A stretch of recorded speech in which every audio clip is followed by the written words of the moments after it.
just a closer walk with thee. Say, granted, Jesus, if you please, daily walking close with thee. Let it be, dear Lord, let it be. Hello, and welcome to Staff Picks, the podcast for movie nerds by movie nerds. As always, I'm Mario Lanza, and I'm your host on our journey through the movies that just need a little more attention, that just need a little more love. And our movie today is one that it was a big deal at the time when it came out, and I would say it kind of was forgotten, or you don't really hear about it as much anymore. And the movie I am talking about is the 1992 classic White Men Can't Jump, one of the most formative movies of my childhood just because of when it came out and how innovative and unique it was for its time. And I'm very excited to delve into it. I have a great guest for this one. This is a guy I've known for a long time through the reality TV community. His name is Adi Heller. He works in healthcare management, but I believe his side job is he works for comedy sports, and he does a lot of improv comedy, and he loves 90s movies especially. He's a big fan of 90s movies, just loves delving into entertainment topics and stuff like that.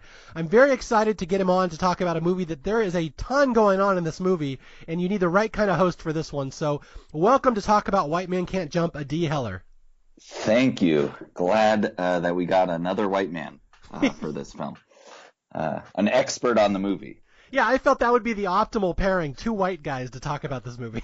Yeah, right. I mean, I watch a lot of basketball, so I've got that going for me. Thank you, Mario, for the very nice introduction.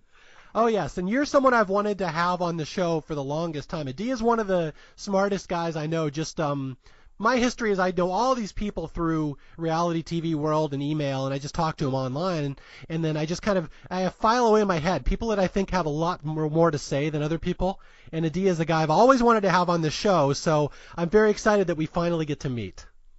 I am also very excited. I was an admirer of yours for probably like 7 or 8 years before we made any contact through the online fandom. Wow. So it's pretty cool to me, honestly, that we now, have met and talked a whole bunch, and I like the show, so I'm really happy to be part of it. Awesome. Yeah, that's so cool.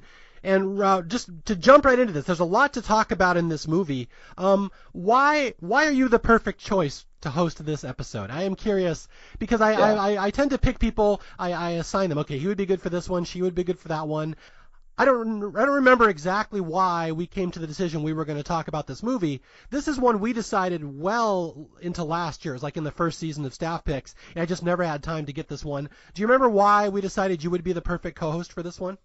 So my experience watching this movie the first time was very formative for my life. I watched this when I was 9 years old in the theater with my dad and my mom and my sister.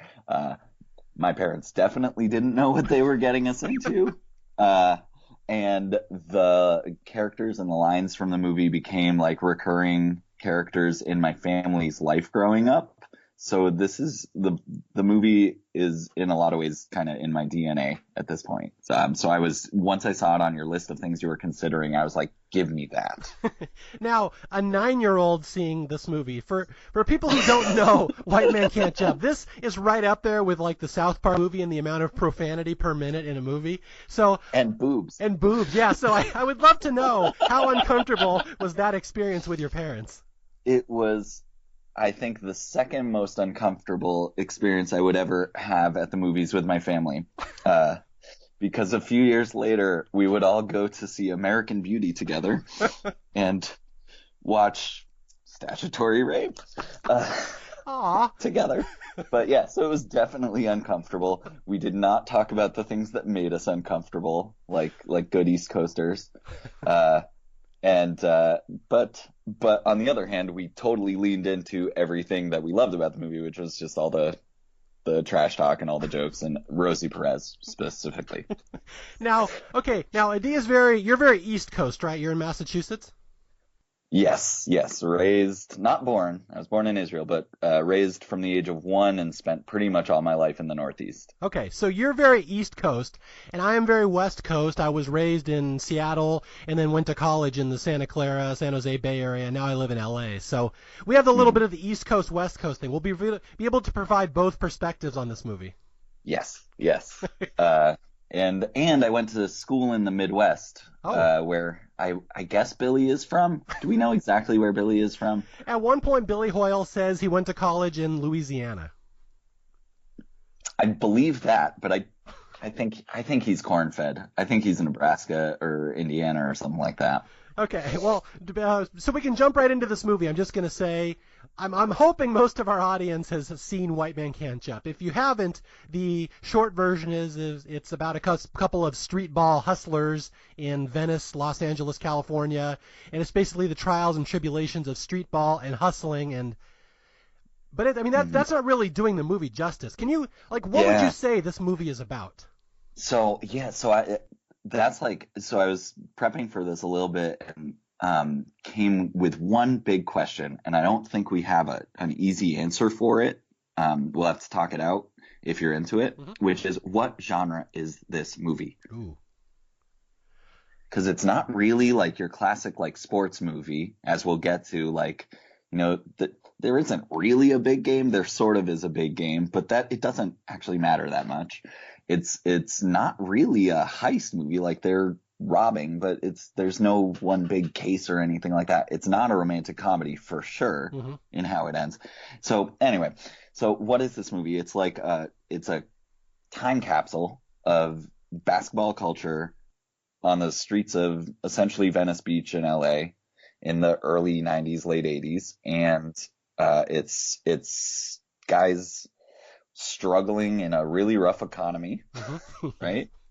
And just trying to make some fun in their life while they do it and not have too much blowback on their personal lives. And then kind of failing at that.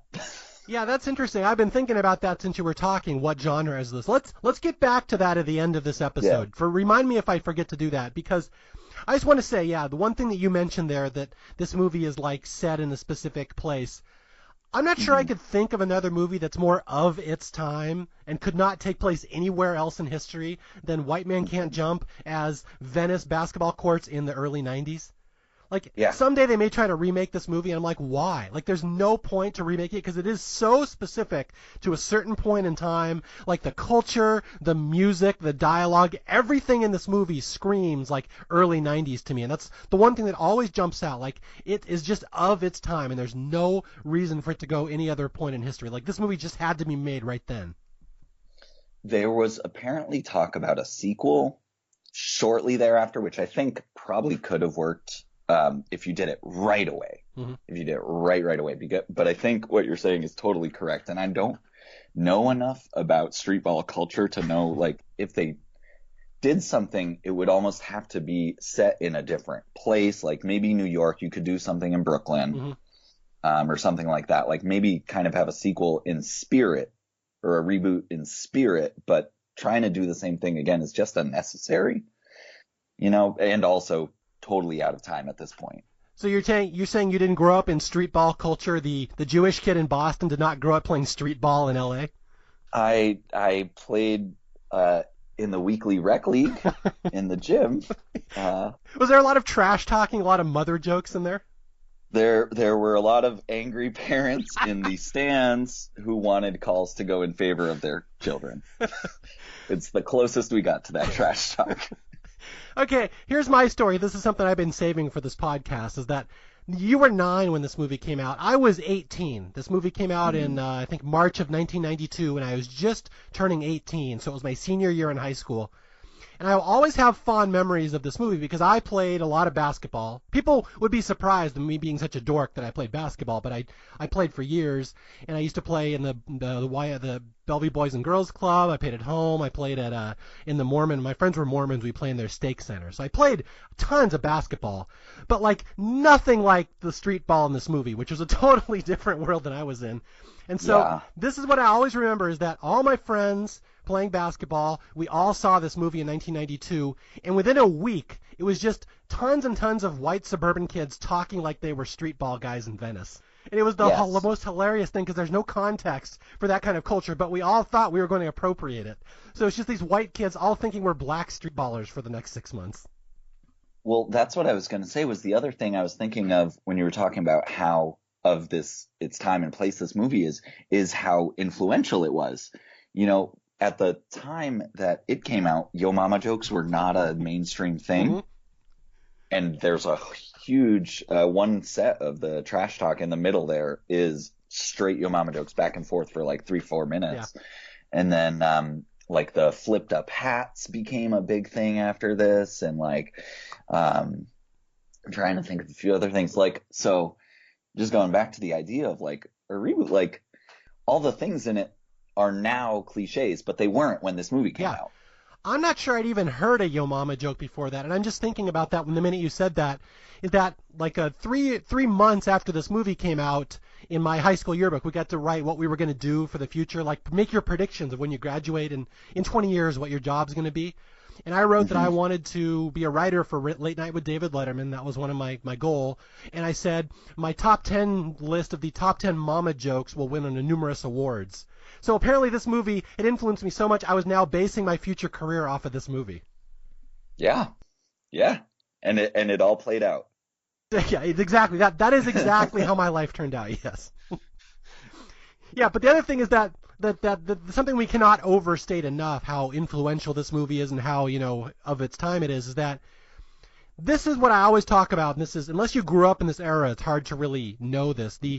When the 80s became the 90s, that's such a distinct memory for me as a kid because the 80s was very much this white bread culture. Everything was kind of, you know, white suburban stuff.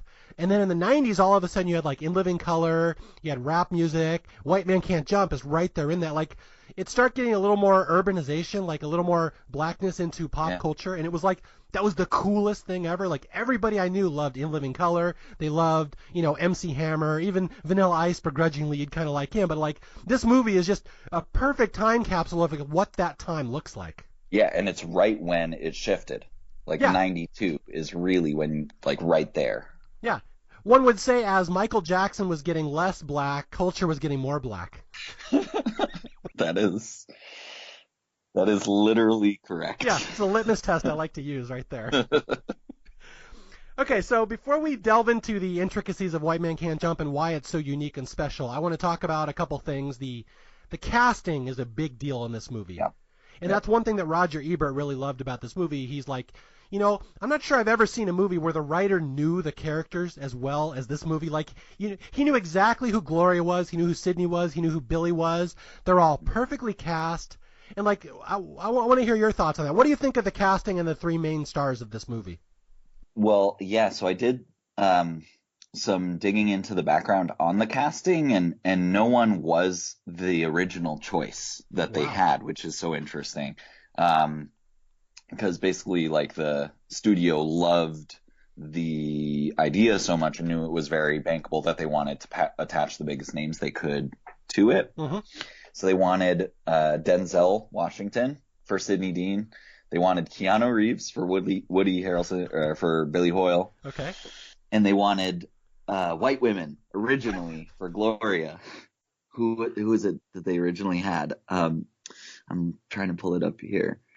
So, but it was the chemistry among these things. Like what they were talking about was that they had the time to really screen test different casting options together.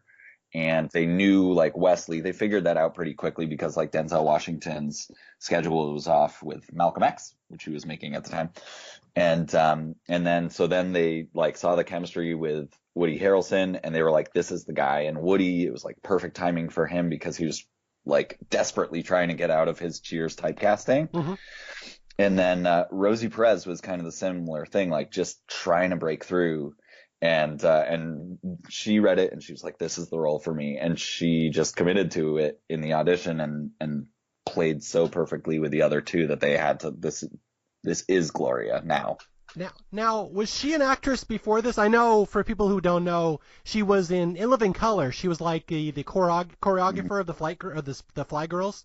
Right. And then she was in, what was the Spike Lee one that She was in Do the Right Thing. Okay, so she was already an established actress. So yeah, she was in that, but it was like an indie thing, and this was her next project after that. Okay. Which I think is 3 years later, so she had a bit of a dry spell. And I will say, she was without question the most polarizing person in this movie. Like, right. I can't count the number of people I know who hate this movie because they can't stand Rosie Perez. And then there's other people like me that, like, I can't picture anybody else in that role but Rosie Perez. She's so good. She's so good. And, like, one of the other things I was thinking about with the movie is Ron Shelton, the director. Mm-hmm. His prior film was Bull Durham. Yes. And so I think of Rosie Perez in the Susan Sarandon spot as, like, the woman who's hyper intellectual, who's kind of like inspiring and pushing the guy to better himself. And I just love thinking of her as this movie's Susan Sarandon, because she's so different in her voice and her delivery and everything about her, but she's brilliant. Yeah, I'm glad you brought up Bull Durham, and that's a very important thing that's going to come up in this podcast. For people who don't know the history, Bull Durham, written by this guy Ron Shelton, and I believe he directed it as well. Right. And then this is his follow-up movie, and they are very similar movies. In fact, I've always argued that Bull Durham's not really a baseball movie. I would argue that this isn't really a basketball movie. But they're very similar, and like you said, what genre would this fit in? I'm not entirely sure what genre Bull Durham fits in either, so it's kind of a Ron Shelton thing. Right.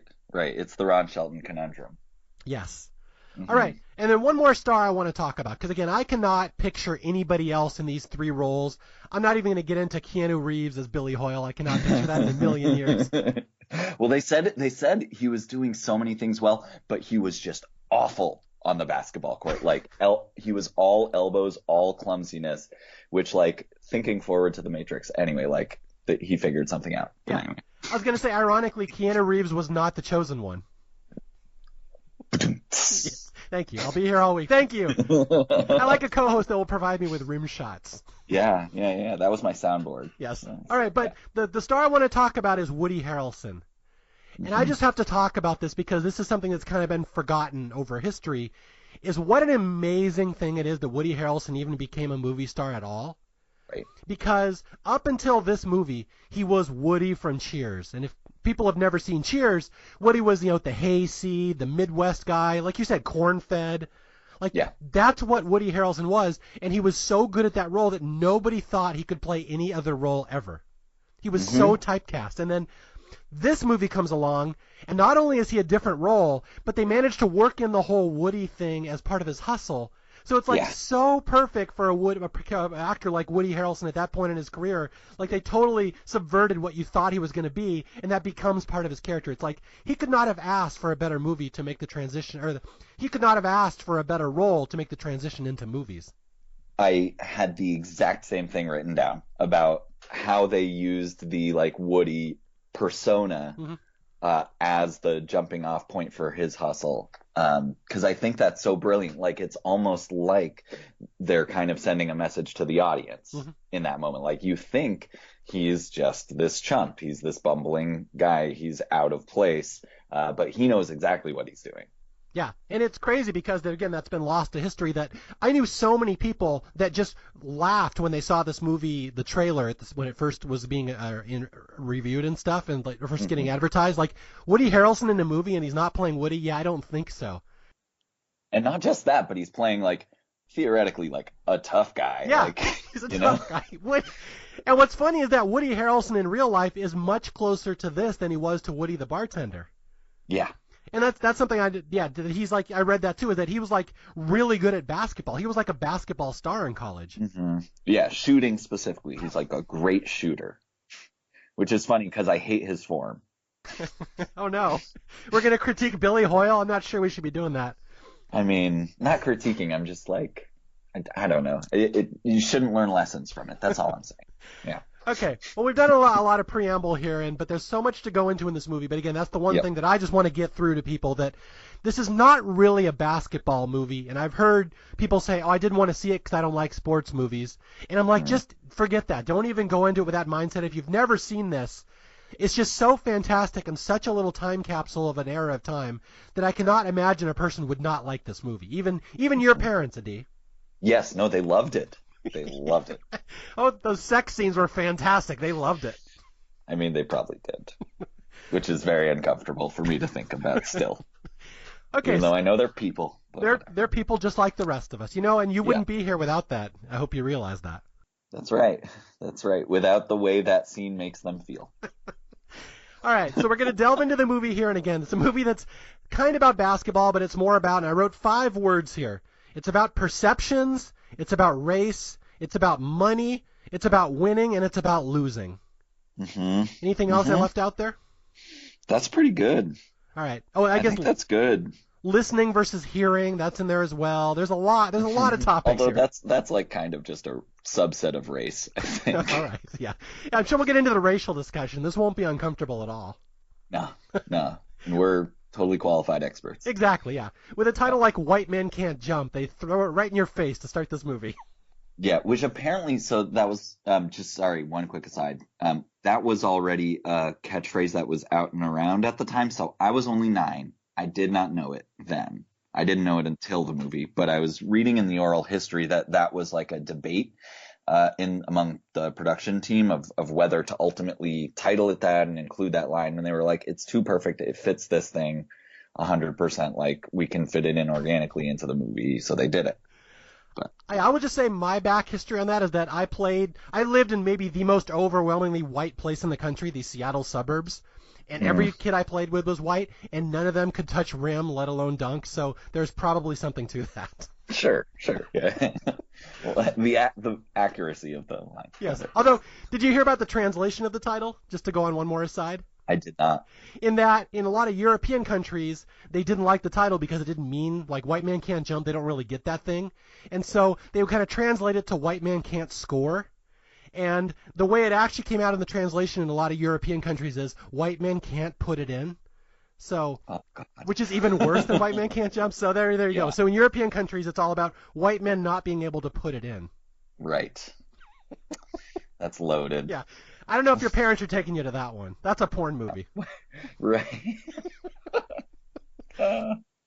Yeah. That one I have to wait until the internet. Yes. Thank God for the internet. Kids love the internet. Yeah. All right, so here we go. We open with White Men Can't Jump, and this has, I will have to say, out of all the movies on Staff Picks, this has got to be one of the greatest opening scenes of a movie I've done so far. Like, it's so perfect. Yeah, it's like encapsulates the entire movie in 15 minutes of just perfection. Yeah, it really is. It's it could have been a short, honestly.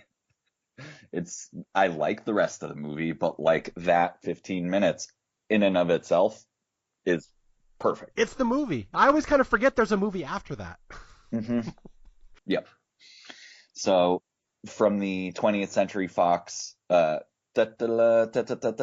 remixed it, which was not a normal thing back then at all, to mess with the opening title from the production company. So they did a remix of the 20th Century Fox theme with a hip hop beat to immediately start the movie. Literally the first thing that happens. All right. That's letting you know right off the bat. We're going to urbanize this movie a little bit. This is not what you're used to seeing in a movie. Okay. So here we go. This is set in Venice, California, on the very famous Venice Street Courts. And I know you've said you've been there once, right? Yeah, I think I was like 17. So, yeah, it was a little while. But, yeah, it's gorgeous there, and it looks exactly the same because they shot it on location.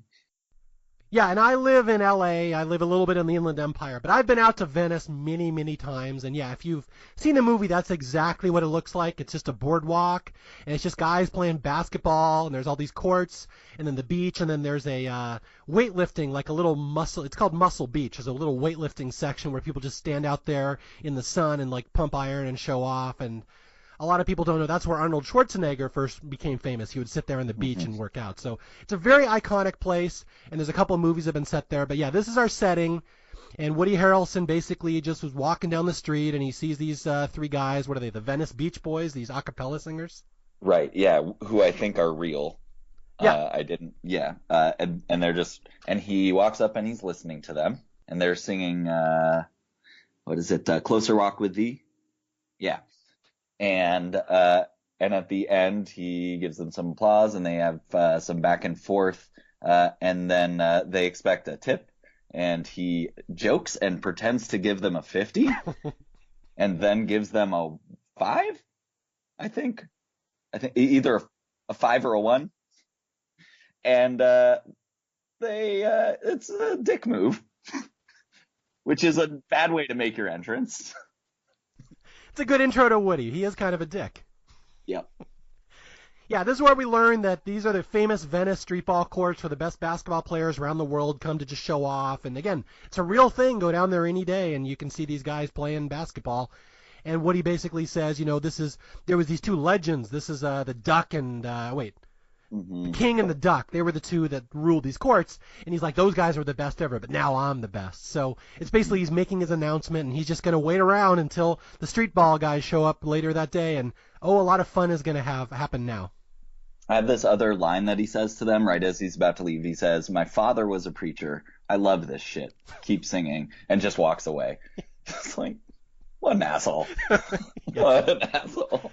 But that's exactly what he needs to do. It's about perception. It's about posturing. And so he's getting himself in the mood to talk himself up. Yeah. So.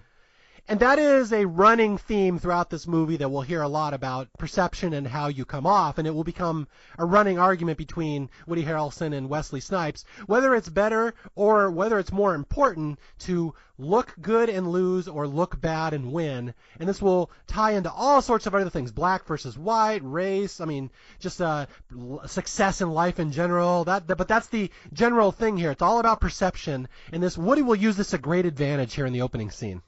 Yeah. So he's there before any of the games have started, and he drops his duffel bag and he lies down and he waits for the games to start, and then he's just this country bumpkin wearing like sweatpants and a tie-dyed hat, sitting by the side of the courts while other people play, just waiting for his moment. Yeah, so Woody, again, it's mostly black guys playing basketball courts, and that's exactly what it looks like if you go there. And Woody stands out. You see, got the hat on backwards, which was the ultimate sign of being the white dork back then. He's got the baggy pants, and he's just sitting around watching all these guys play basketball. And this is where we are introduced to the wonderful world of street ball and street language, I guess would be the best way to say it. Mm-hmm. Yeah, just trash talk, the dozens, as they call it. Do you know the dozens? I do not know the dozens. Yeah. Tell me. That's essentially Yo Mama jokes and just like snaps. It's called playing the dozens. So yeah, like that first basketball montage, it's Sydney and a bunch of other guys that he's playing with, many of whom we'll see throughout the movie. But they play basketball maybe 20% of the time, and the rest of it's arguments and trash talk. Yeah. And there are some wonderful lines here, and this is the kind of stuff I'm talking about. Like, this stuff was so eye-opening to like little white suburban kids in the early 90s, late 80s. Like, we'd never heard dialogue like this in a movie. And again, this would have been, if you like were a street ball player and you'd like played on these courts, this would be, you'd like laugh at this movie knowingly. Like, oh yeah, that's exactly, those are the insults, the mama jokes, like, potato sandwich eating motherfucker, which I'd never heard that line before, but that's a great line. Like, I just remember trying to drop that line on somebody in the Mormon temple, and like, they're like, do not swear in the Mormon temple, please. Yeah, it's just all this language, and like, yeah, for every 1 point on the court, there's 2 minutes of trash talking and shoving each other, and it's hilarious, and it's so quotable. Man, shut your anorexic, malnutrition, tapeworm having, Dick Gregory, diet, Bahamian soda drinking ass up. Leave me alone. That's about almost as blue as rough as it'll get. And to someone like me, who's a budding young comedy writer, that's like poetry. I'm like, oh my God, I have seen the future of comedy. It's writing stuff like that. Yeah, and it's just one on top of another on top of another, and a lot of this was freestyled. Like, a lot of it was written in the script, but a lot of it these guys just did off the cuff. Yeah, and I will say for sure that's one thing that really just jumps out at me when I watch this movie. I mean, I've seen this movie 20 times over the years, maybe more. The authenticity. Like, there's not one false note in this movie. Every background player, character, actor, the dialogue, it all sounds exactly like the way these characters would have said it in real life. It's just so amazing. Yeah. Yep. Your mother is so poor, I saw her kicking the can down the street. I asked her, "What are you doing?" She said, "We're moving." Yes. And like you said, that sounds cliche now, but this was so fresh at the time, like so new. No one had done this, and this is a huge part of street culture. Been around for hip hop culture since late '70s, early '80s, but this is the first time it's getting any kind of mainstream audience. Yes. I can just reminisce back to me and my friends in Bellevue, Washington. My white Mormon friends saying, "Hey, we going to Sizzler." Like no one would have said that line until this movie. Yes. We going to Sizzler. Did you guys end up going to Sizzler? Because I've never been. I'm not sure we had a Sizzler in Bellevue. I don't think. I think it's like an LA thing. Maybe. I don't know. Yeah, no, we have them in LA, but I'm not entirely sure we knew what Sizzler was. Yeah. Yes. Okay, so yeah, it's all these street, and you mentioned Sidney is like the best basketball player on the courts, and that's Sidney Dean, played by Wesley Snipes. Just a fantastic actor. I'm a huge fan of Wesley Snipes. I think he's amazing in every movie he ever did. This is the one that really jumps out how good he is as Sidney, the street ball hustler. Although, like you said, they wanted Denzel to play that role. Yeah, they did. Wow. I mean, like he was young enough at the time, but yeah. He's kind of stoic. I mean, Denzel's very stoic and rigid and, like, tough. And Sidney has to be a little more vulnerable and, like, volatile, I think would be the right word. Yeah, and fun in a way that I don't think Denzel comes off as. Yeah. He's just, like, magnetic and charismatic. Denzel's very charismatic, but in more of, like, a gravitas kind of way. Interesting. Okay. So Sidney and the street ball guys are just playing, and this is Sidney's job.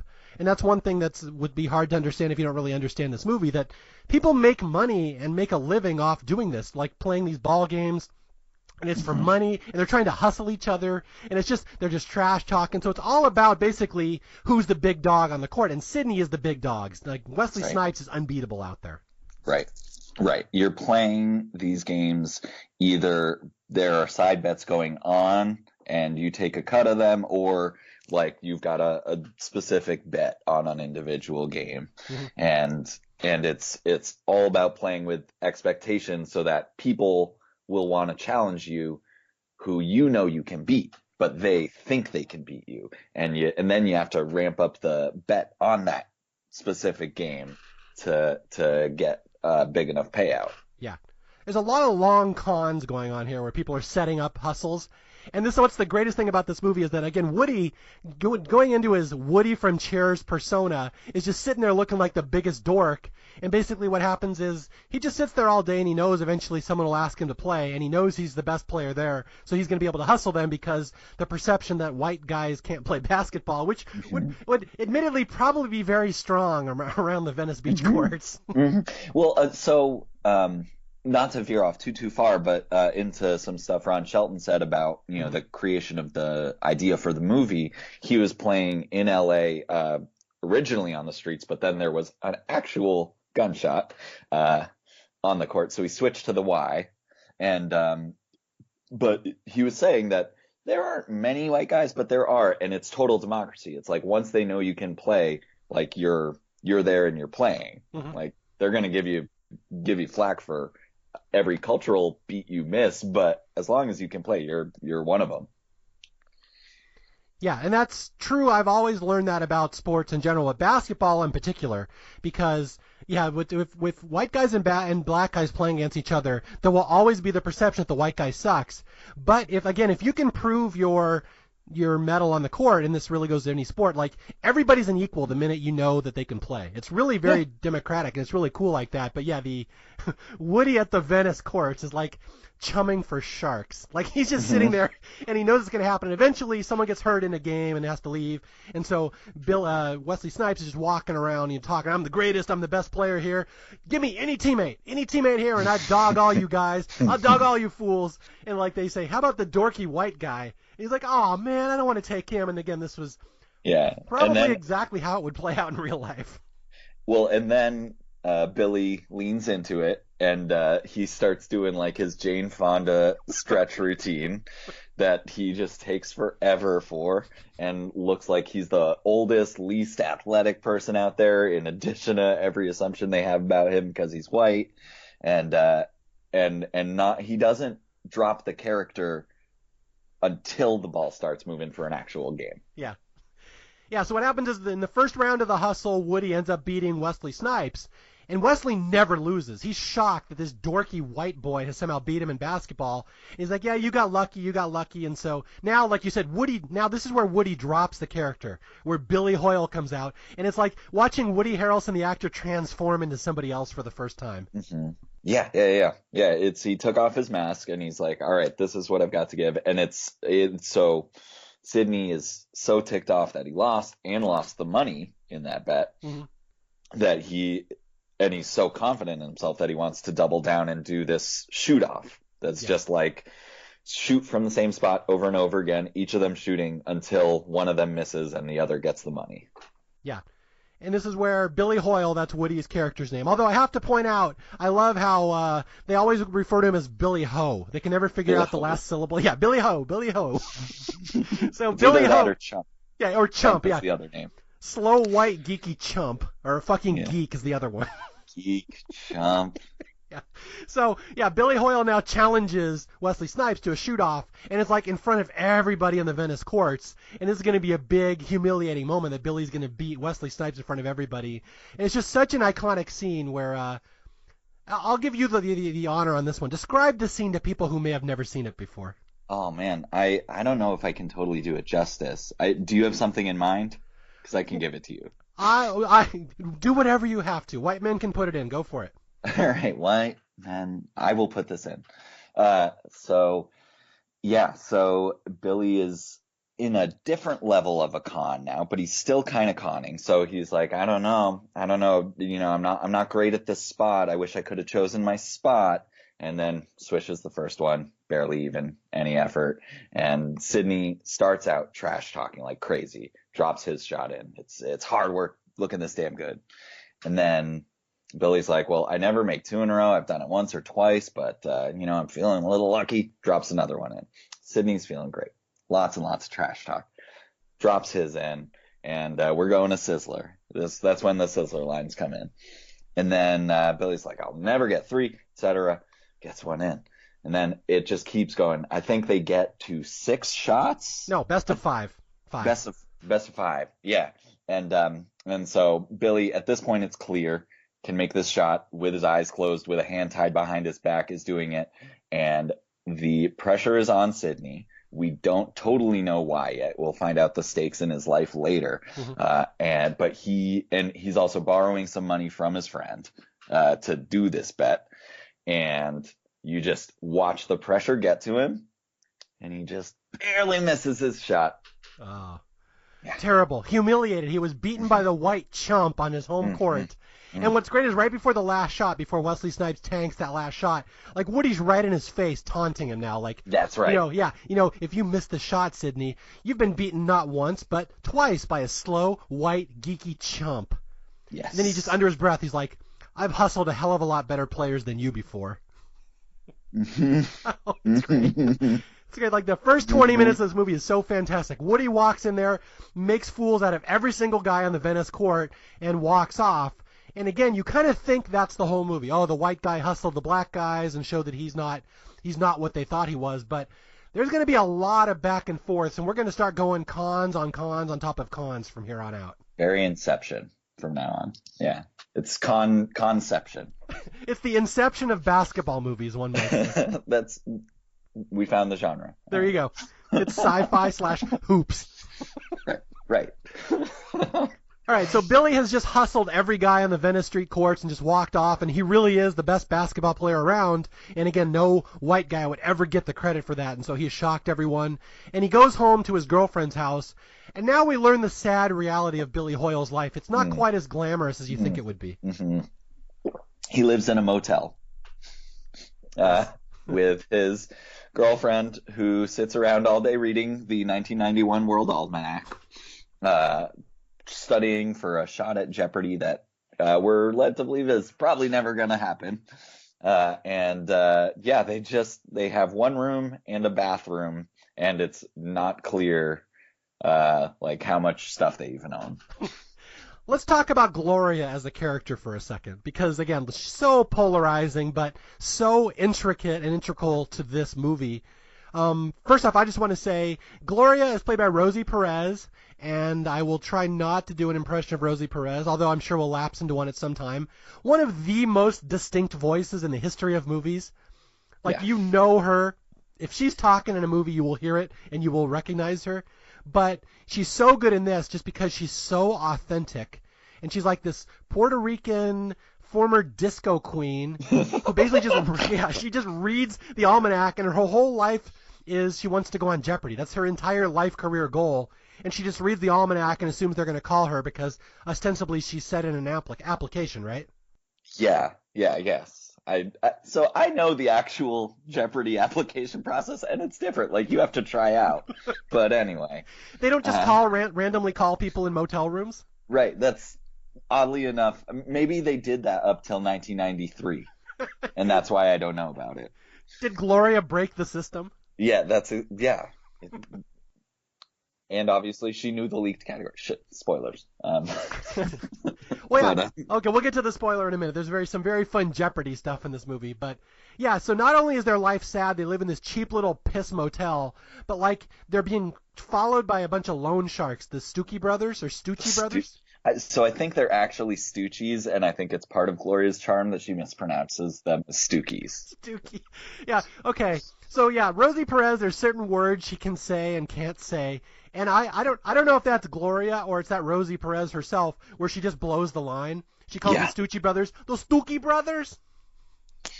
Yeah, the Stuckey brother. And then she's so excited while she's talking about them. She's great. Yeah, so apparently they owe $8,000 to some gamblers that many years ago Billy Hoyle was supposed to throw a basketball tournament and he didn't do it because they said he was a chump, so he won the game instead. Because Billy's got anger management issues. This will come up over and over again in the movie. He's not this cool customer on the basketball court at all times. He's really bad with money. He's very impulsive, and he does not think things through. Yes, he is prideful as well and stubborn. Yeah, and I think that's the thing that a lot of people, they just remember that opening scene with Billy fooling everybody, but Billy's quite the tragic character in this movie, and he does not have a happy ending either. Right. Very much so. It's really interesting where they go with him throughout the course of the movie. I like that. I like that a lot about this movie. It's one of the things that makes it so unique. Yep. All right, so we've met our major characters of the movie. We met Sidney, who's Wesley Snipes. We know Billy, who is Woody Harrelson. We know Gloria, who is Rosie Perez. And now it's going to get interesting because there's a knock at the door, and Woody goes out to answer it, and it's Sidney. It's Wesley Snipes. And basically, it's really interesting because Sidney now drops all this slang and the street slang from before, where we saw it was a character, and he's like, "Hey, we should go into business. That was really cool how you hustled me today." I've got a term for this too. This is code switching. So fun fact. My first job out of college, I taught for 2 years in the Bronx with a population that was all non-white. It was some African American kids, a lot of Dominican kids, a lot of Puerto Rican kids. But so I learned a lot of stuff as far as like the language of what this is. And so Wesley Snipes, or Sidney right here, is code switching. So on the street, he is this character. He's with his people. He's using all his, street slang, etc., ebonics. And then now he's doing a business discussion with a white guy. Clicks into business American corporate talk. That's interesting. Yeah. And you see it at another point in the movie too. Oh, yeah. You were basically the Billy Hoyle then at your job. Yes, and like Billy Hoyle, I failed miserably. But yeah, that is interesting when you said we see this later in the movie, the code switching. Yeah, Wesley, he's such a good actor, you can buy him as both these roles, as like, the street ball hustler and the very dedicated family man / businessman, and he'll kind of ping pong between those characters throughout the movie. Right, but they're so different. But they're all Sidney. It all comes together. It all makes sense. Like, he delivers it all in a way that is one whole person, but he is really switching so much about how he presents himself to the world. Okay, so speaking of the presenting, they come to an agreement that there's a 2-on-2 tournament coming up soon, and Wesley Snipes is like, you're so good and I'm so good, and they wouldn't see you coming for a second. Let's up this hustle a little bit, and let's head out into the world, and like let's make some money and practice and get ready for this big tournament.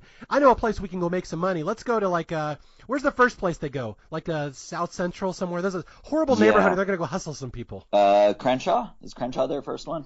Crenshaw might be the first one, and then Watts is the second one. Yeah, I think that's right. Yeah, and just for non-Los Angelinos, I will say those are not places where you'd see a lot of white people showing up and hustling black guys on the street courts. They're neighborhoods that would be called predominantly black, which is to say that they are black. Yes, Woody would stand out like a sore thumb. Yeah. Yeah. Okay, yeah, so they go to Crenshaw for the first game, and this is one of my favorite scenes in the movie, where they hustle Raymond. Raymond is amazing. Now, Raymond is a former NBA player, right? Yeah, it's, what's his name, Marquez Johnson? Marquez Johnson, yeah, I think he played for UCLA, and then he played in the NBA as well, but yeah, he's hilarious. Just this big, thug, scary guy, and they... a broken man, kind of. Like, his character, my sense of the character is that, like, he was a high school, college basketball star or something like that, and then it just didn't pan out for him, so he turned into crime, and he's in and out of jail, and he does not know how to solve his disagreements without violence. So you're saying what we need is a Raymond prequel where we learn the backstory of this broken character? Yes, and it's going to be played by, Childish Gambino. Oh, yes. So Donald Glover is going to play young Raymond? Donald Glover is going to be Raymond, and we find out that that's also Lando. Wow. I had no idea. This really is Inception. Yeah. It's part of the expanded Star Wars universe. Okay, so, yeah, Raymond is just this big talking guy, loud guy, just kind of a thug. You hate to use that word thug, but there's no better word than thug to use Raymond. He's just a big bruiser. And Wesley goes, and they play some basketball, and it's the same old hustle we just saw before, where Wesley's like, I can beat you with the hand tied behind my back, Raymond. Pick anybody here, anybody on this court, and I'll be my teammate, and we'll beat any two of you. And so, of course, this is where we see Woody sitting there doing his stretches, right? He's doing his Jane Fonda stretches. God, he loves the stretches. It's so good. It's such a good character tick. And how limber do you think he must be after all those stretches? Right. Yeah, no, it makes him jump higher. That's what it is. Almost high enough. Yeah, almost high enough to put it in.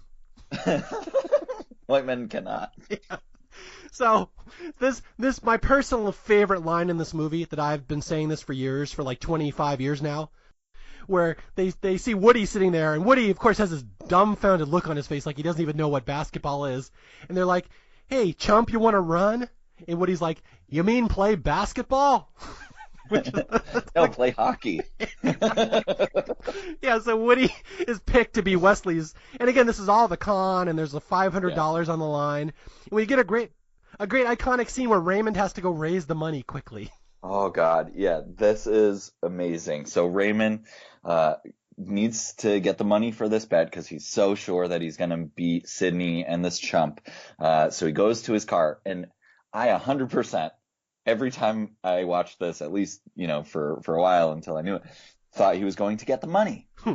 But he's not. No. He opens his glove box, and he gets out a gun, and then he puts a mask over his head, and he goes into the convenience store right next door to the court he clearly plays at every day. And then he goes in and tries to hold up the guy, and he's like, and the guy behind the counter's like, Raymond? And he just shames him. He just shames him right there. Yeah, it's great.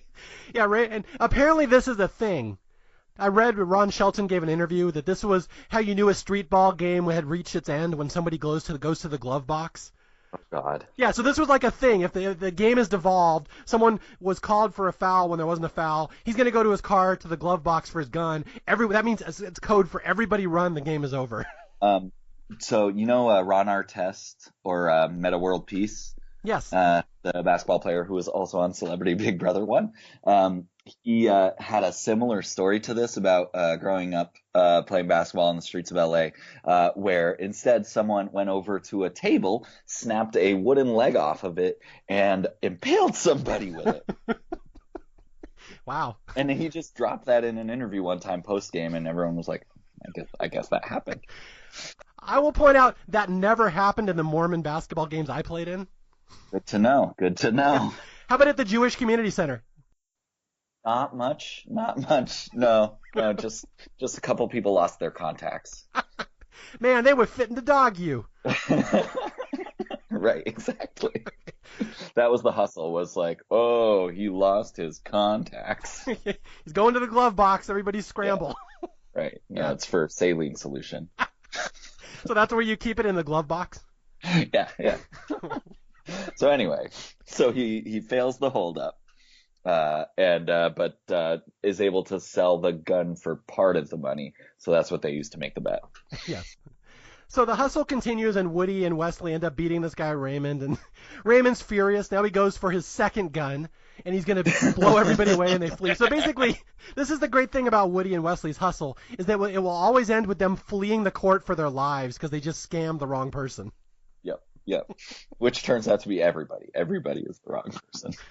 So they raise $500 here, and it's like a big deal because this is how Woody and Wesley make a living. They do this. They travel around, and now they're a team. So they're like, this is like the Avengers of basketball hustling. Mm-hmm. Yeah, they're a super squad, super friends, and I really enjoy this breakaway from this scene where they jump the fence.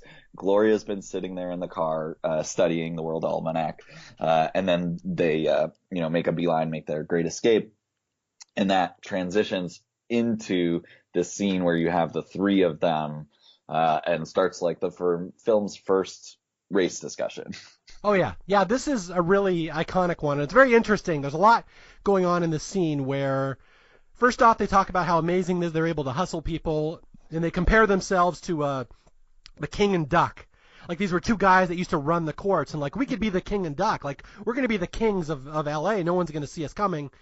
And this is where Woody, he puts in the tape, and it's like Jimi Hendrix, right? Yep. Because Woody wants to prove that he likes black music. And right. Sidney calls him out on it. Yeah. I mean, it's a pretty obvious first move. So maybe slow play that a little bit more, Billy. Yeah. He calls him out. He's like, you can't play this music because I bet you don't know anything about Jimmy. And Billy says, oh, what? I listen to him all the time. I love his music. And he's like, you listen, but you don't hear. Yeah. Although they do point out, this is where the whole discussion of white people can actually hear Jimmy. Mm-hmm. And it will come up throughout this movie, listening versus hearing, and it's kind of interesting because it parallels how Woody never actually listens to his girlfriend. But But then there's the whole thing where Gloria points out, I know my Jeopardy. I know that Jimmy had a white drummer, and so it becomes no way. There's no way he had a white. So yeah, lots of race discussion and stuff. And his whole rhythm section. Yeah, you just see the tension. There's this underlying black and white tension throughout this whole movie. I mean, again, obviously a movie called White Men Can't Jump. You think there may be some edgy race tension, but yeah, you see it bubbling to the surface here. Mm-hmm. Mm-hmm. Which, I mean, to get into the real world, like months after this are the Rodney King riots in LA.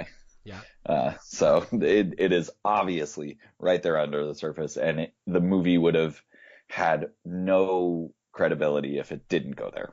Yeah, that's I hadn't thought about that. The LA riots were April of '92. Like, it would have been almost exactly when this movie came out, like within a month. Yeah. Huh, yeah. That's interesting. I never would put the two and two together, but yeah, they're very similar. I mean, it's a in LA history, it's like one of the biggest, cultural touchstones. It's, where were you when? It's like one of those things. Okay, well, now we get another little race discussion, and to me, this is the most interesting one in the movie because it will come up over and over again where, Billy and Sidney get in a little argument over, basketball and if white people can hear black music, and then what's happened? Sidney compliments Gloria, and Billy takes offense and gets all defensive. Yeah. And this is where you find out Billy's one big thing. He's impulsive, and he just is jealous. He does not make good decisions. And Sidney's like, oh, look, I found your little weakness. That's good. We need to know each other's weaknesses when we're on the court. And this is where Woody Harrelson says the line, and it's really interesting. And again, if people are not used to movies going into discussions like this anymore, but it was really interesting in the 90s because you could just kind of think about this where Woody Harrelson says, the difference between black and white is that black players would rather look good and lose than look bad and win. Like, you'd be horrified if you did what I do, look so bad and win, but I just care about winning, so it's a big white and black thing that black people are more into the style points. And this will come up way, like, many, many times in the future. Yeah, it's a really I thought about that phrase and like what it means and what the movie wants to take us to take from it a whole lot, because I think it's really interesting. It's only Billy that keeps saying this over and over and over again, and it's like, what really is winning, Billy? Like, you think you would rather look bad and win, and that's the choice you make, but you only do that on the court. Like, I think there are levels to it that the movie wants us to go into. Interesting. Well, it's followed up. I was going to say it's followed up in the next scene where Billy and Gloria are talking, and we find out right then that Billy is just not good with people. And that Gloria is telling him things like, I'm thirsty, and so he gets her water. And she's like, no, Billy, you're supposed to listen. You're supposed to sympathize. Don't try to solve my problems. And this is one of those things you get the sense that she's told him this many, many times over the years, and he just doesn't get it. And so, like you said, Billy isn't winning. He doesn't win in life. He thinks he does, but he never does. Yeah, no, he makes so many more wrong moves than right. But before we move too far on, I'd be remiss to not note that when they drop Sydney off at his place, did you catch what Sydney calls it? He calls it the jungle at one point. And then and then he says, "Welcome to Trump Towers." Oh, very topical. Yeah, them good old days when it was a lighthearted reference to throw into a movie. Oh. All right, and we do learn, there's a couple scenes here in the middle where we meet Billy and his relationship with his girlfriend Gloria. We also meet Sidney and his relationship with his wife.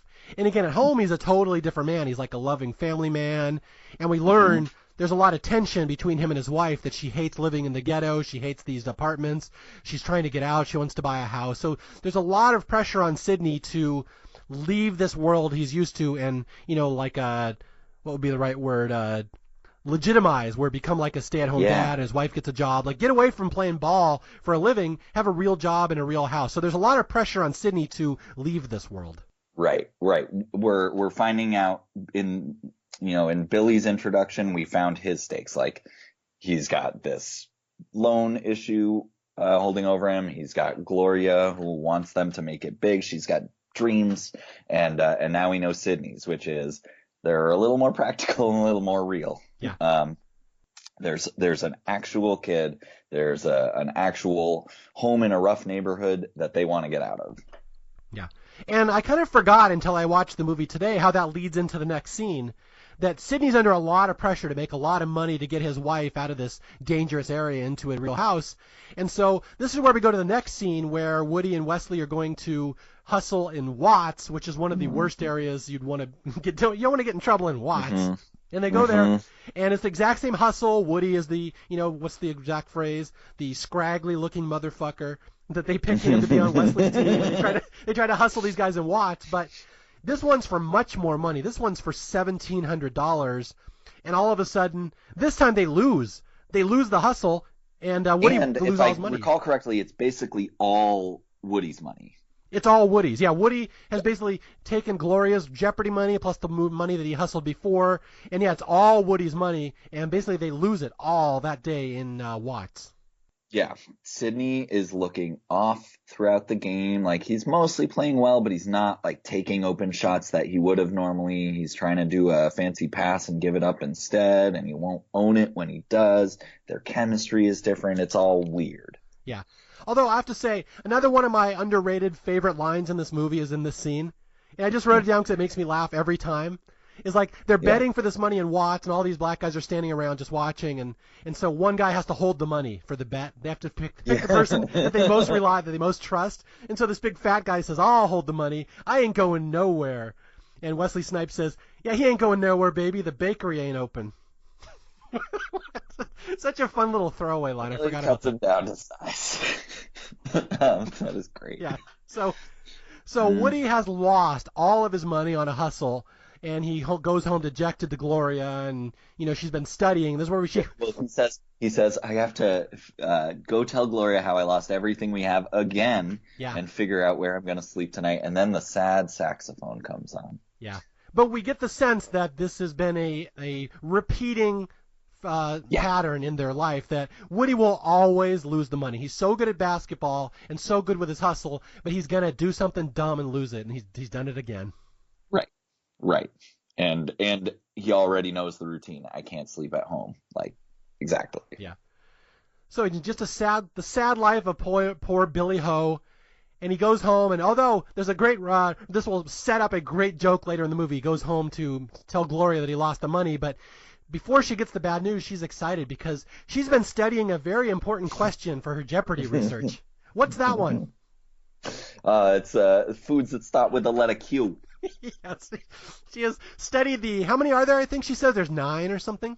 So I realize there's an inconsistency in the movie on it. At this point, she says, she just says, I learned a lot of foods that start with the letter Q. And then she says one of them. I think she says quince, and she says, I got 7 more. But then later in the movie, when Jeopardy comes up, Billy leans over to Sydney and says she knows 7 of these. Oh. Well, you could say that's a plot hole, or you could say Billy just doesn't listen. 100%. Yes. No, Billy sucks. Billy sucks. As a boyfriend. That's right. We're calling you out, Billy Ho. Get your shit together, Billy Ho. Yeah. So Billy has to admit he's lost all the money, and he does not see the big picture here. And Gloria, who is clearly the smartest person in the movie, figures it out right away. Billy's like, I don't know how we lost to those guys. Like, Sidney just wasn't hitting his shots, and I thought we had a good game and we were better than them. We just lost. And she's like, you got hustled. And he's like, no way. Sidney wouldn't hustle me. We're friends. We're partners. And she's like, he hustled you. And Gloria, of course, says, her first instinct is, let's go ask for the money back. And so Billy's like, no, we never, ever ask for the money back. And she's like, why? And he's like, well, it's a guy thing. Guys know that you don't ask for the money back. And she's like, guys are stupid. Let's go ask. I'm going to get my money back now. And so did anything else pop up in her discussion here? Just that it flashed through my head, like, as a kid growing up, this is like, you get bullied and you lose your $5 for lunch or whatever, and your parents then go over to the house of the kid who bullied you, and the parents are all going to sort it out. And like, that's the most mortifying thing about it. Yeah. It's like not that you lost it, it's that, in this situation, that the girlfriend got involved. He's just totally emasculated by it. Although she does have some good life advice here. And this is actually the underlying message of the movie. Again, this isn't really a basketball movie. It's about life. Sometimes when you lose, you actually win.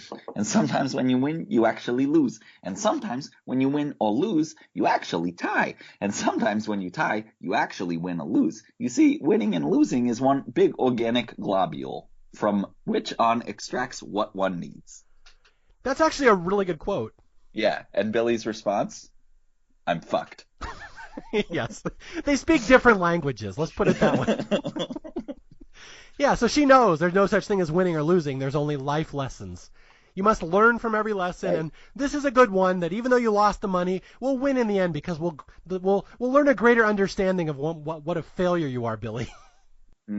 A great useful lesson to learn again. So they get on a bus and they head to Sidney's house to protest that Sidney hustled his buddy. And Woody is going crazy because, and of course only an Angelino would understand this, we're taking a bus into Crenshaw at night. He's like, yep. White people are not allowed in Crenshaw at night. This is the worst idea ever. And Gloria has no fear, probably because she's not a white person. She doesn't care. She's like, I'm fine. And also because she's so confident. Yeah. She's got a strength of her convictions behind her. Yes. So they go up, and this is where Gloria meets Mrs. Dean, and they hash out the ethics of hustling, if you're allowed to hustle your partner, and like, there's ethics in hustling, there's rules, and the two women hash it out. And meanwhile, Billy's in the living room looking all ashamed that the black guys are just taunting him. They're like, why are you here, Billy? Your girlfriend dragged you over here. Mm-hmm. And they're like arguing, and I think Wesley has a line here. These are the rules of the street, Billy. You either smoke or you get smoked. You got smoked.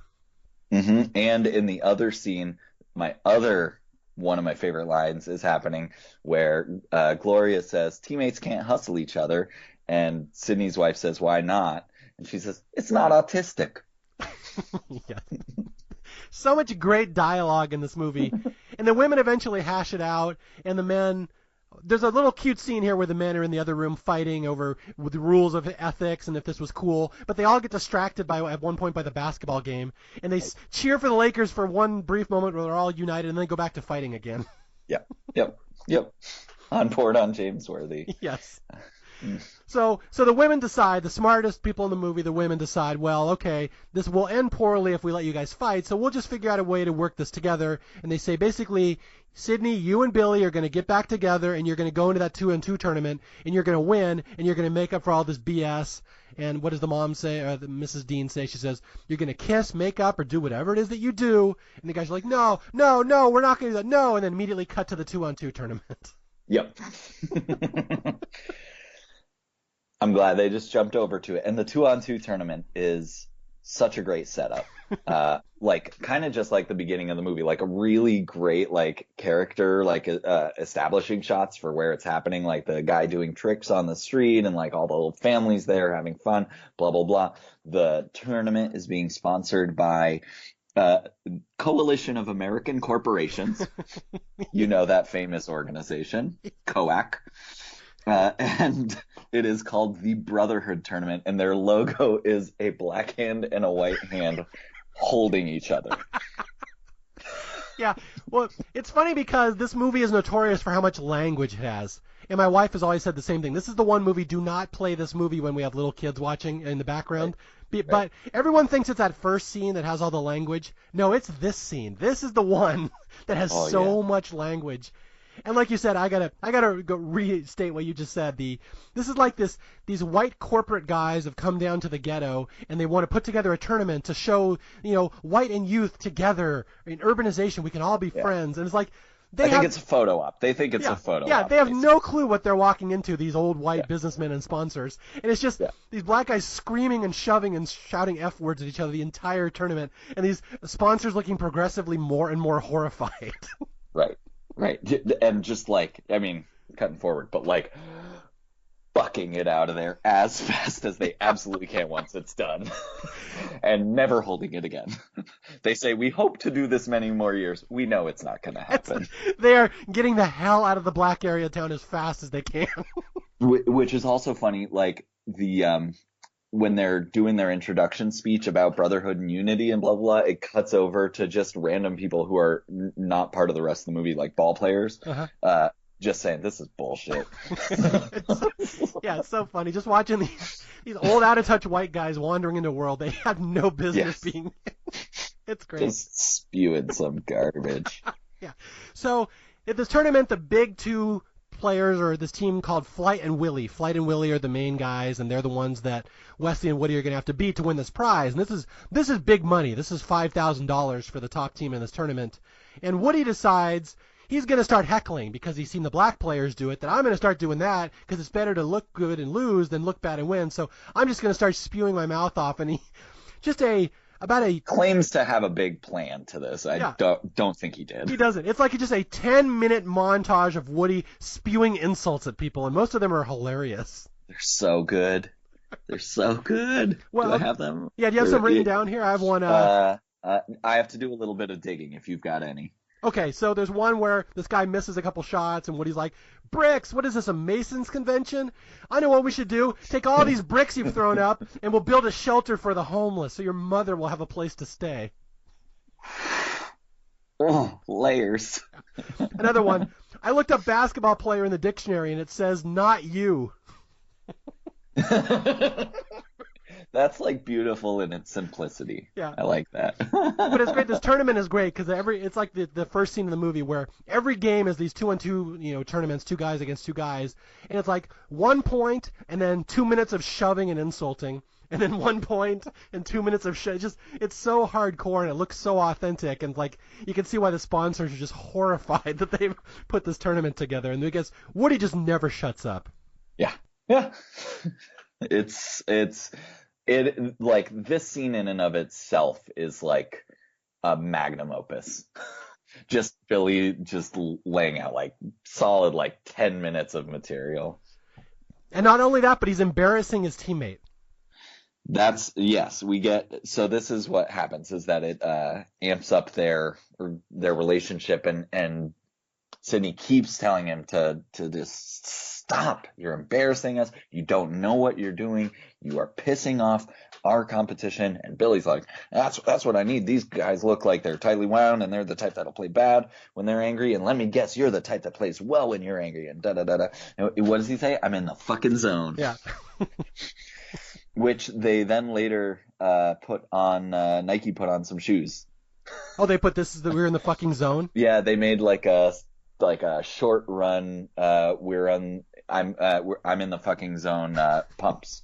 So that was Reebok. Must have been Reebok. Yeah. I don't think my parents would have bought me those shoes. I'm in the fucking zone, really? They would not be allowed in the Mormon temple. Yeah, just tell them. Yeah, you got to tell them that's what the Mormon temple's called. It's called the fucking zone. I mean, they have tons of kids, Mom. It's Yeah. Logistically, that's how it works. Oh, never mind. All Yeah, right. no, they're trying to make us pair together. It's the fucking zone. You got to stay in. You got to stay in the community. You just got my podcast banned in Utah. Thank you. Oh no, we lost that one listener. I know, it's terrible. All right, but there's a good quote here where they're talking about, black people versus white people, how they gear themselves up for games, how they psych each other out, and Wesley even has a good line here. He's like, this is not about black and white. It's about money. It's about green. We're here to make money. Yeah. Shut up. And this is really high stakes for him. That's the thing that comes through is like Sidney is so much more serious about life. Like he needs this stuff. He cares about his wife and kid, and Billy's all about the thrill of the hustle. Yeah, the glory. He wants the glory. He doesn't think big picture. He just Right. has to win at whatever cost. And the spoiler, I want to zoom forward because we're quite long into this podcast and we're not even to Jeopardy yet here. But yeah, so to spoil it for you, Billy and Sydney win the tournament and they win the $5,000. But the last shot of the game, Woody has an open dunk, but he doesn't take it. He lays it up instead. And this will come in very handy in the next scene. So so they're driving home after it, celebrating their wins. They've got their statue, their trophy, and Billy, completely unprompted, says, "You know, I can dunk, right?" And Sydney's like, "Oh yeah, I don't care. I believe you. Sure, whatever. Like I wouldn't have said anything, and I understand you make the choice. The shot that it worked, got us in, got us the win." And that's not enough for Billy. He just needs to he needs to prove this. And this is the moment where like my heart breaks for Billy, where I like realize how bad he has this like gambling compulsion. Yeah. He's more broken than even Raymond. Yeah, so Billy just decides on the spot he's going to bet his half of the money. And they just won $5,000. They are the best basketball players in LA. They're big shots.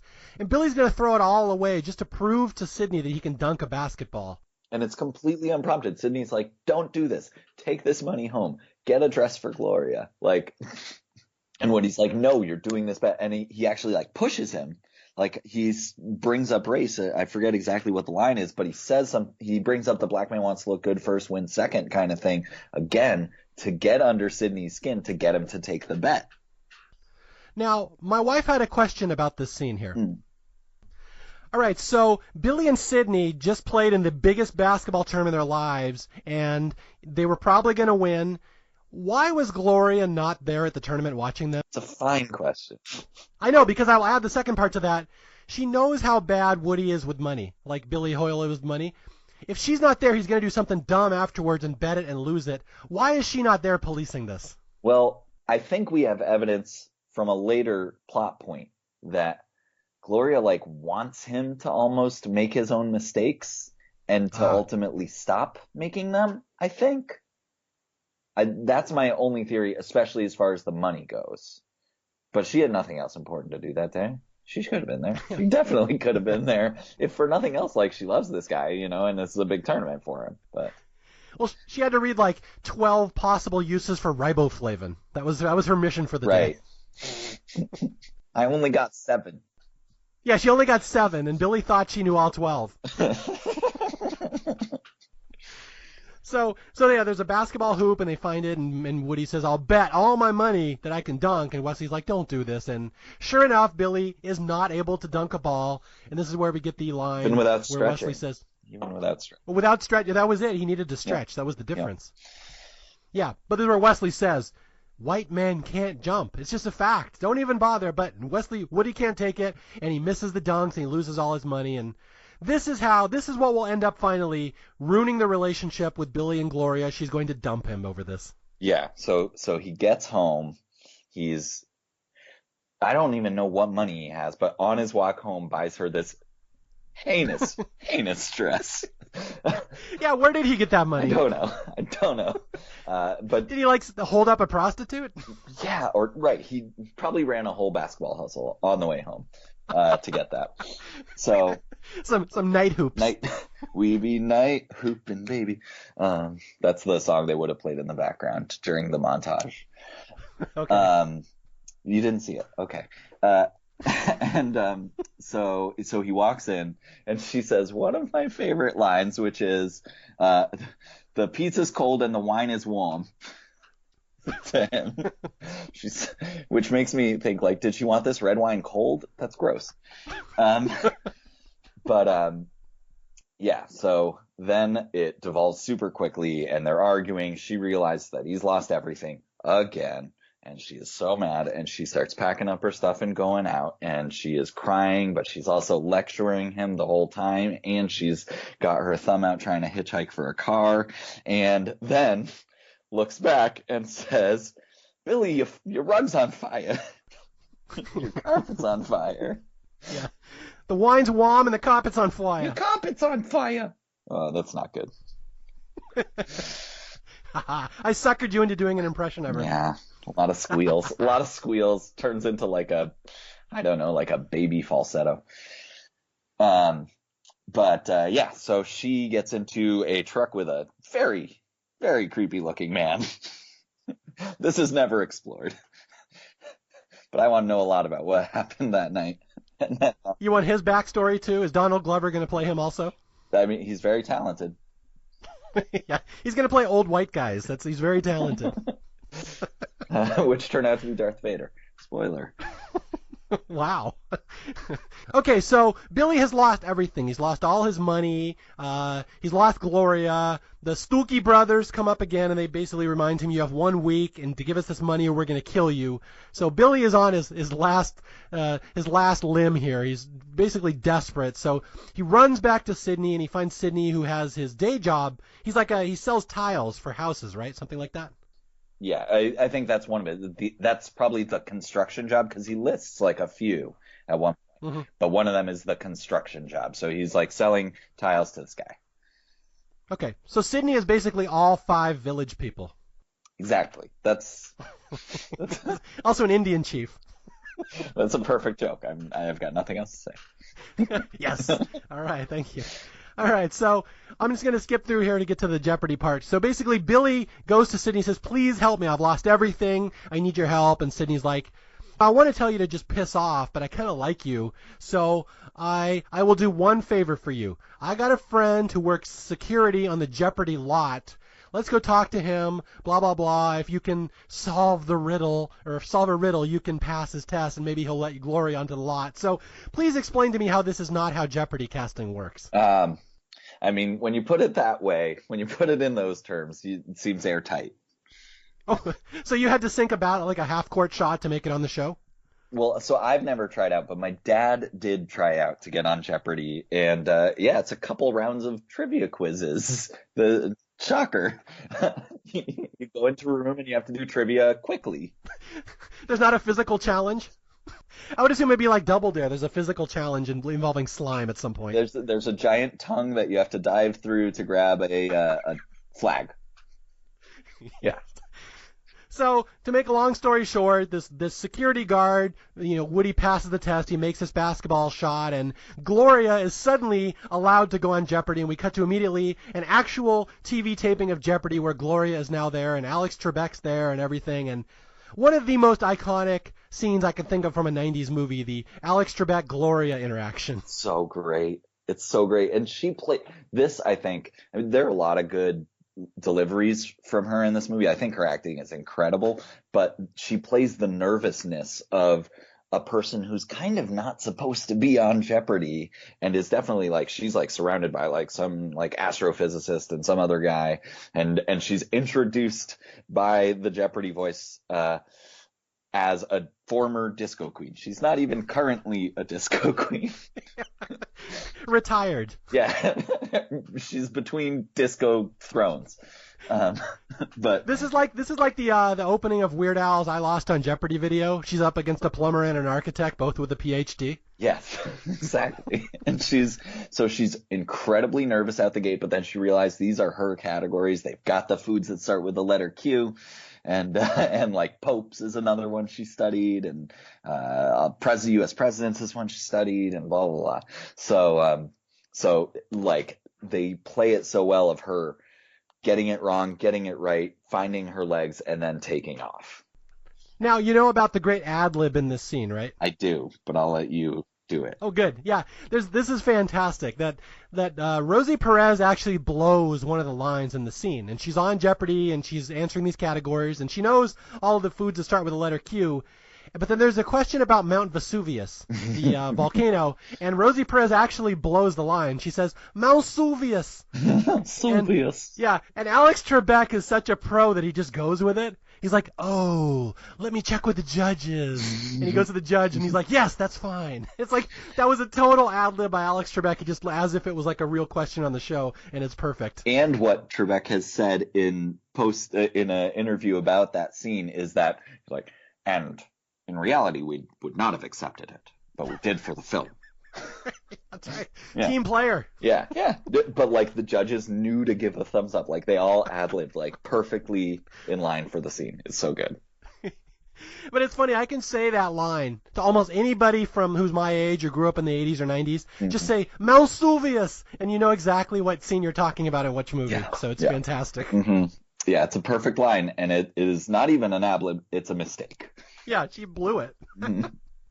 All right, so Gloria dusts everybody on Jeopardy because this is what she's been studying for her entire life. And all of a sudden, they're rich. Yes. And their problems are solved. And they have a giant plastic jar filled with $50 bills. Yeah.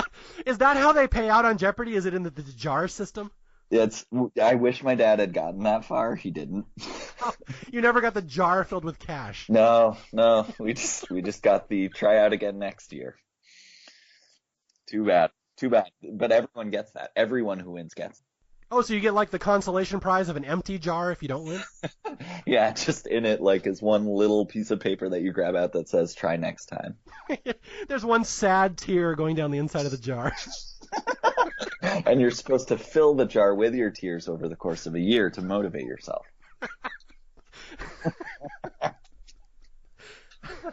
They're really diabolical and psychological there at Mervyn Griffin Enterprises. Yeah, Alex Trebek is a dick. Yeah, much like Billy Hoyle. Yes. All right, so I don't even know how to follow that. We're almost there. We're right there. Power through. We're almost to the end. All right. So Woody and Gloria, all their prayers have been answered. They have all this money, and of course Billy's been dumped, but that doesn't deter him as he barges into her dressing room and sings her a song, and basically they have sex and make up. Sorry. Yes. Would you care to comment on that? No. Just how well and quickly that worked, and that somehow all along he's been writing an acoustic ballad toward Gloria. Okay, sure. Why not? So would you say when he gets into her dressing room, he's made it into the fucking zone? He's made it. That's right. He's gone fully Mormon. Good Lord. What was the Korean title of the movie? White Man. Oh, White Man Can't Put It In. Yeah, he begs to differ. Yeah, he put himself in. Yeah, he slipped one past the goalie. There we go. 5-hole. Good Lord. Okay, so now they've decided to move on with their life, and Gloria takes Billy back, and she says, basically, I'm taking you back, Billy, but from now on, none of this street ball, no more basketball hustling. I'm going to pay for you to go get new clothes. And you get $2,000. Yeah, $2,000. Yeah, gives 2,000 out of the money jar. And you go out and buy some new clothes for all these job interviews you're going to go on. And she's like, do this for me, please. And he's like, oh, of course. Nothing bad could happen to me now with $2,000 in my pocket. He even tells her, he's like, I'm worried I'll do something bad with this. And she's like, I trust you. Yeah. Foreshadowing to famous last words. To next scene. Yeah. So, and in fairness, it's not 100% Billy's fault. There's a little pressure on him because what happens is Sydney and his wife, who've been trying to move out of the ghetto apartments, they get robbed. Somebody breaks in and steals everything they own. And all of a sudden the wife is panicky. She's like, Sydney, get me out of here. I don't want to live here. We have a kid. And now Sydney's the one who needs a favor. It's really a flip-flop of where Billy was last scene. And he goes to Billy and he says, if you happen to have $2,500, we can make some money, Billy. and like this is like right as like he finds Billy and Gloria like out on a date where she's rollerblading. Mm-hmm. Probably the first shot of rollerblading in a movie. Side note. Hey, wait a minute. You have not seen Xanadu, my friend. Oh, good point. Yes. All right. But so they're having this like nice date, talking about the future, talking about how she's going to be a big star, blah, blah, blah. And then Sydney finds them and proposes this thing. And it's a weighty decision for Billy because it's very clear that if he takes this game, he is losing the woman he loves. Yes. And he wrote a song for her. So of course he takes the game. Of course he takes the game, yeah. Aye. In Billy's defense, the opportunity that Sydney presents him with is the King and Duck, the best basketball players in Venice court history, are back in town today only, and it costs $2,500 to play them, and we can beat them. They're over the hill. Let's do it for glory. And so, like you said, Billy knows this is the choice. There's like the angel on one shoulder, the devil on the other. And he is going to take the choice we know that Billy will take. He will do the stupid thing and go play the game and leave Gloria. Mm-hmm. Mm-hmm. And it works out perfectly. Yes. He is quickly out of the fucking zone. Oh, yeah. Yeah, he'll have to write 2 guitar songs to fix this one. Yeah. So it's so sad, though. I mean, if you're invested in Gloria and Billy as a couple at all, it's just terrible because it's like just horrible to watch it unfold. You know what's going to happen. Billy cannot change. He is a constant. There's no hugging, no learning. He's going to do something dumb and lose his money and his girlfriend again. Side question: were you invested in them? Not really. Okay, I was. See, were you? Yeah. Well, because I loved Gloria. Wait, you were 9. You were that invested in 9? No. But like in my teens when I watched this a trillion times in the mid to late 90s and like was always like, make it work, Billy. Nope. Oh, you were always hoping you'd get the director's cut version where Billy makes the right choice. Right, exactly. Ron Shelton's, what his pure vision was. Okay. Yeah, so Billy decides to choose Gloria instead. He's going to say, I can beat the King and Duck, and with he go. And it's a nice little scene here at the end where they play the tournament, and Billy and Sydney beat the King and Duck, and are once again the kings of the Venice court, and Woody wins all this money. And how's the last point scored? Is a dunk. Woody dunks. Dunk. Mm-hmm. Did you know the trivia behind that scene? I don't. Did they lower the hoop? They lowered the hoop, yeah. Well, so Wesley Snipes says there's no way Woody could ever dunk a basketball. He's a white guy. They really can't jump, and he's not tall enough. And so Woody said, yes, I can. And so every time Sydney left the court, every time Wesley Snipes left the court, Woody would pay the staff people to lower the hoop a couple inches. Jesus. And they did it a couple times on the sly. And so on the last dunk, it was actually like a 9-foot instead of a 10-foot hoop. That makes sense. I mean... It's weird that they didn't let Wesley in on it. Well, I think Woody paid them. There was money involved. Right. Yeah, because they had all the side bets going on behind the scenes during the shooting of this. That makes sense, right? Yeah. But this is where Woody indeed learns the lesson that Gloria told him earlier in the movie. Sometimes when you win, you really lose. Mm-hmm. And so he has won, and he had glory, and he got the money, but he lost Gloria, and he's never going to get her again. And this is where Wesley kind of says, there's one lesson here that's bigger than every other lesson I've told you in this movie. And Woody's like, what's that? And Wesley's like, listen to the woman. Yeah. Yeah. If you really care about her, listen to her. Get a freaking job. Although, to be fair, Sidney's the one that presented him with this offer. So, Right. Sidney's not entirely blameless here. But because Billy raises that same objection and says, it's like, I just presented the option. You didn't really fight it.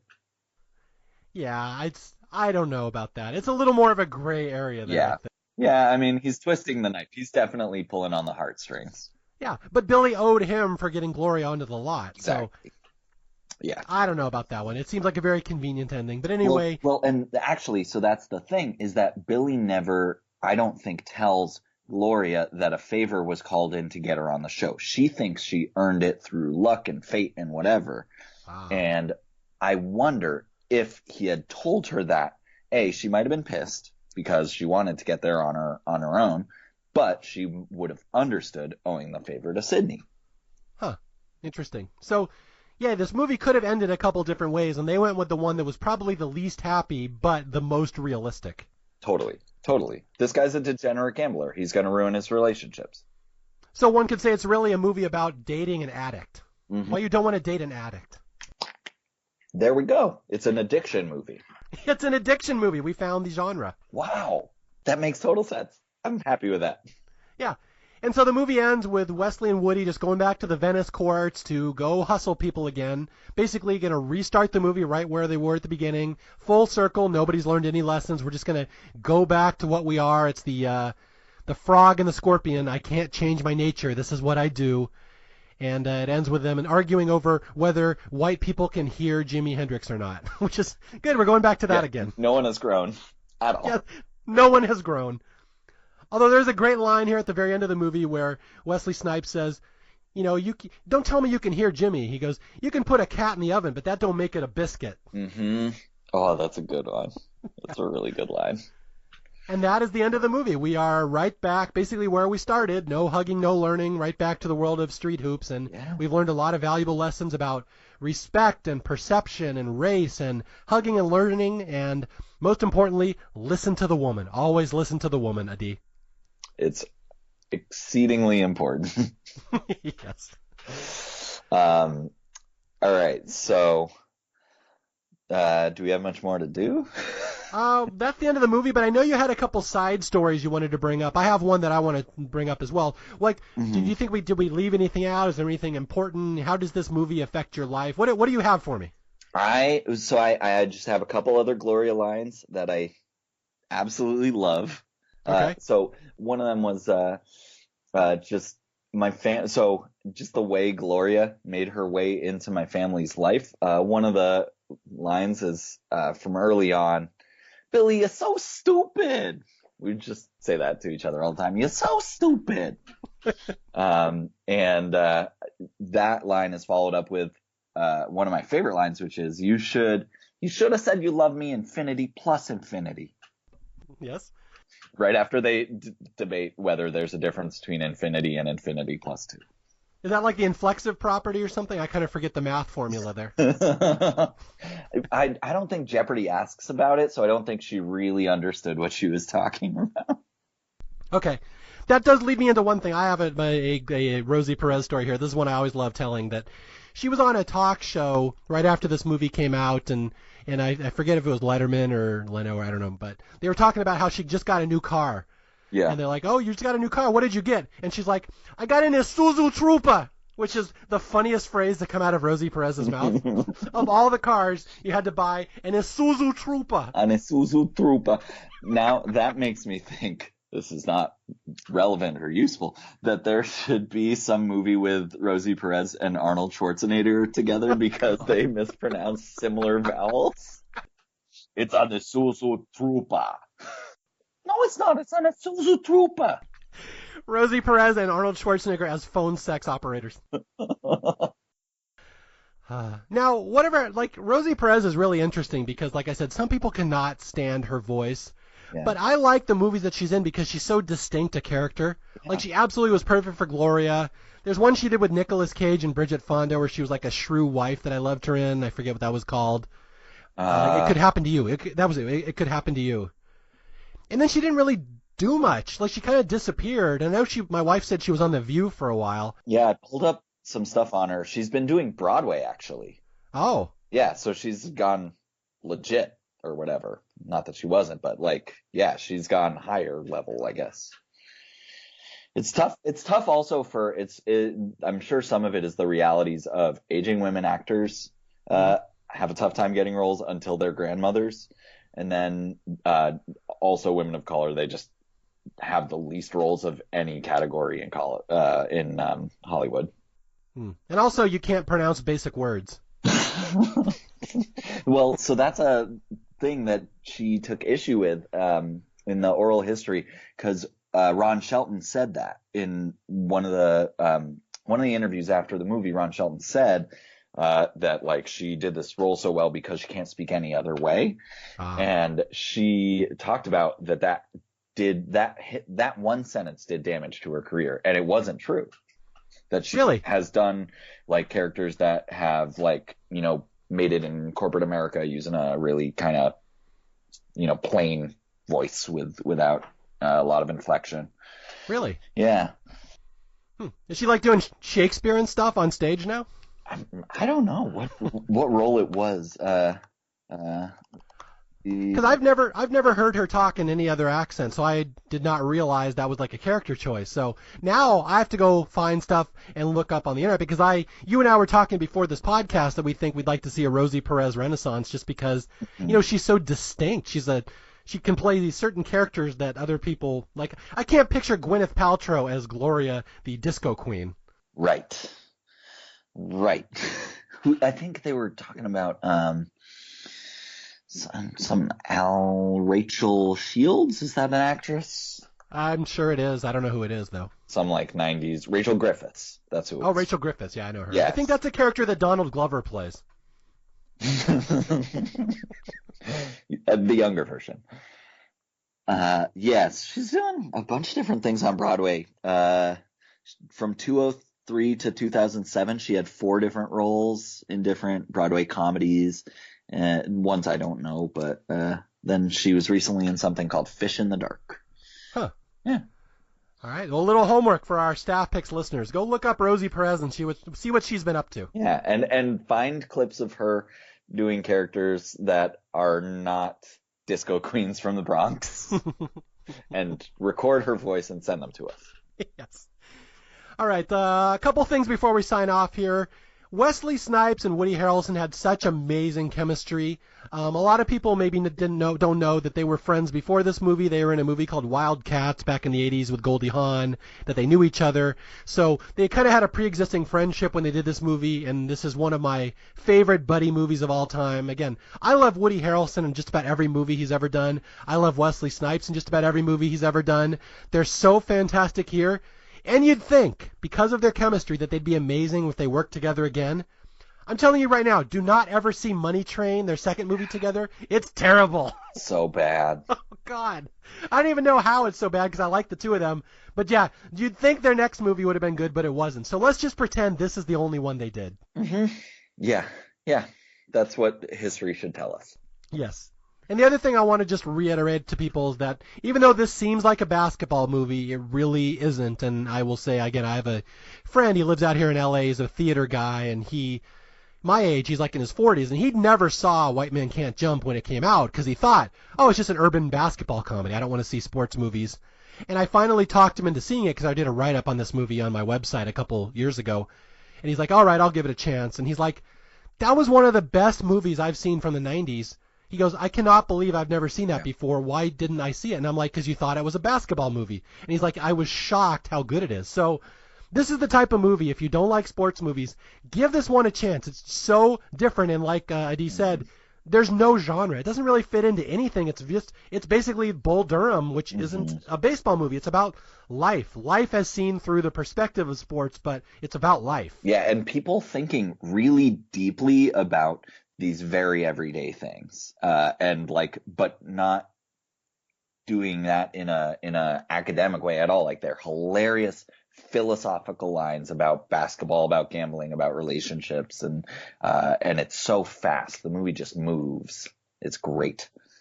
Yeah, there's this, like, I can think of a few movies that have as much energy as this one. It just, from the moment of the first credits to when they start, it's just energy and energy and energy and great dialogue. That's the thing. People love Quentin Tarantino because he writes great dialogue. Listen to a Ron Shelton movie sometime. It's like poetry. Like, I love his dialogue. I love the way he writes character scenes. Yeah. And it just snaps. Like, all the basketball argument scenes are just, like, you don't want them to stop. You just...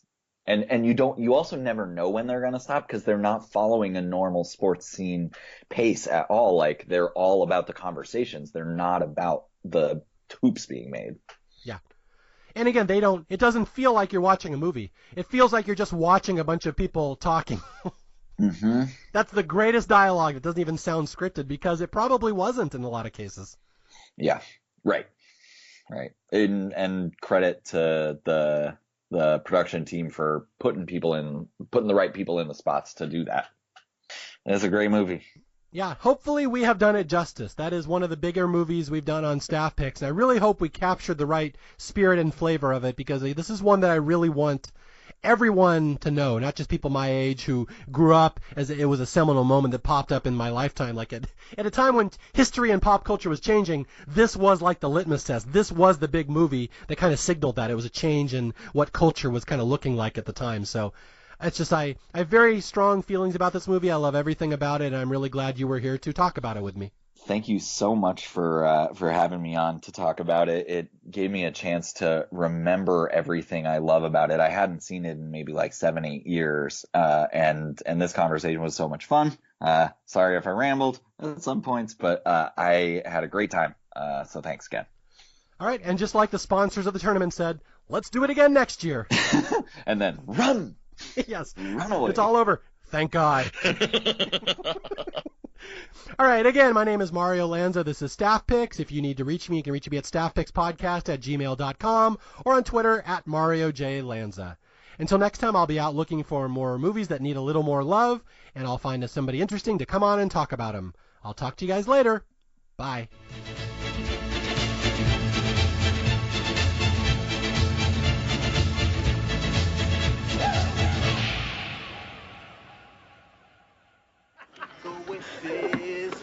We go with Sizzler. We go with Sizzler.